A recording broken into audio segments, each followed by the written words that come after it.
శంకరాచార్యులు వారు పరమశివుడి దగ్గరికి వెళ్ళి కూర్చున్నారు. కూర్చుంటే శంకరుడు ఇలా చూశాడు. శంకరాచార్యులు వారు ఏమిటి ఇలా చూస్తున్నాడు, నన్ను ఏమైనా సత్కరిస్తాడా, ఏమిటి శివానంద లహరి చేశానని అని అశనంగరళం మీ ఇంటికి వచ్చానని గబుక్కుని ఏమైనా కాఫీ తాగుతావు అనకే, ఎందుకంటే నువ్వు పుచ్చుకునేదేగా నాకు పెడతావు, నువ్వు విషయం తింటుంటావు, నాకో చెంచాడు పెడితే నే పుచ్చుకోలేదు, ఓన్లేవయా అని ఇలా చూసుకుంటున్నారు ఆయన.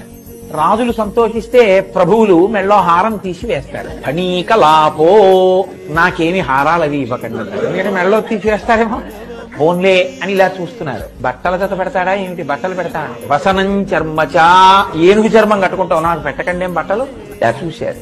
పాపం పాదచారి అయి ఆసీతు హిమాచల పర్యంతం తిరిగారు మహానుభావుడు. ఓన్లే ఒక వాహనం ఇస్తే బాగుంటుంది కదా అని ఇస్తాడేమో. వాహనం మహోక్ష, ఎప్పటి యుద్ధు అది, ఎన్ని వందల సంవత్సరాల క్రితంలో ఆ ముసలి యుద్ధు నాకు ఇవ్వకండి, మీరు పొరపాటున కూడా మీకున్నదా ఒకటే వాహనం, మరి ఏమిమ్మంటావు. మమదాస్యసి కిం కిమస్తి శంభో తవ పాదాంబుజభ